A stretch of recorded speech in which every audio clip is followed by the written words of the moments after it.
So, these are your Gingernuts. Woo! Yeah. So oh, and there's the others. There's beeping, the rest are there. Yeah. So we gave them a couple of minutes. Just they're cooked in different times. Sometimes I just leave them in, and they're quite soft at the moment, aren't they? Yeah. So you just have to take them off nice and carefully. Just watch that tray, that's still hot. Just move that out of the way.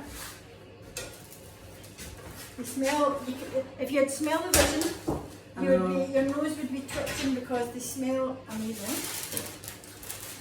Nothing to do with me, I'm just sniffing. And do you know what? Once you've made homemade Gingernuts, you won't buy them again, because as you've seen, they're the easiest biscuits to make.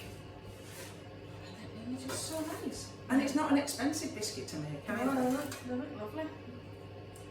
And we'll be trying them shortly. Yeah. You just need to drill at the mouth if you're watching this. Yeah. So the longer you cook them, the crunchier they will become.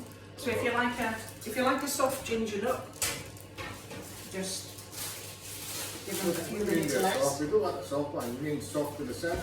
Soft in the centre. We want them cooked. Sure. We want them cooked. You certainly want them cooked. I'll just give those. The last few are just taking their time. I know. Yeah. I suppose should the temperature be equal, or I was thinking the bottom bit's a bit. So it's a fan oven, so they should all cook at the same time. But the oven's the oven's getting a little bit old now. So you should see the setup here. This is industrial. Okay, just to put in it, they've got all the mod cons and they've got a dishwasher that does a 3-minute cycle. I mean, is that not good or what?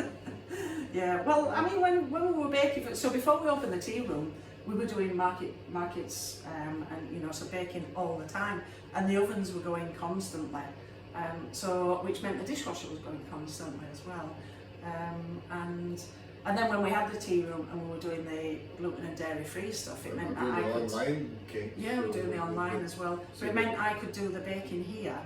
And make sure that there was no contamination for the gluten free, so it'd be safe for people who are celiac. And then I'd just transport them to the tea room, which was sometimes a bit of a dodgy. My kitchen's safe for gluten free as well, only because I don't cook. It's quite safe. Do you not cook at all? Well, I heat things up occasionally. Oh, this one's just broken. I've lifted it too quickly. I'm sorry. That was me. That will have to be eaten just shortly. A casualty. Should I leave them a wee sec before I move them, or was it just I wasn't paying attention? Yeah. And see where they stick together like that. Just put the fish knife just to separate them. So normally I would leave them a good few minutes before I took them off the tray, but because we're eager beavers today, yeah. How are the first ones doing? Oh, I'm putting that. Oh, honestly, Okay. I'm taking them off the bit. I've just put them on. You can tell, professional here. And they smell lovely, don't they? They smell great. Yeah. And if This lady has cooked a biscuit before. Yeah, a biscuit. So I've baked one or two, yes. in your time. Yeah. Yeah. What's your favourite biscuit then? I'm very sad. I call them hairdresser biscuits. You know the Biscoff, you know the little long, really dark brown. Right, yes. I quite like crunchy, gingery type biscuits. I'm not a, The ones that you get when you're at a cafe. Two in a pack, and you get them in the hairdressers. That's what I call them, hairdresser biscuits. I think they are called Biscoff biscuits. Biscoff, Lotus yes. Biscoff biscuits. So they're not very sophisticated, but I like them. Yeah. So, crunchy things. Yeah. So I grew up in poor old Yorkshire, and it was the family favourites. You know, like your custard creams, your nice biscuits, your jammy dodgers, bourbons. But we're not all brought up in that sort of. Yeah, that's what we were brought up in. Anything fancy.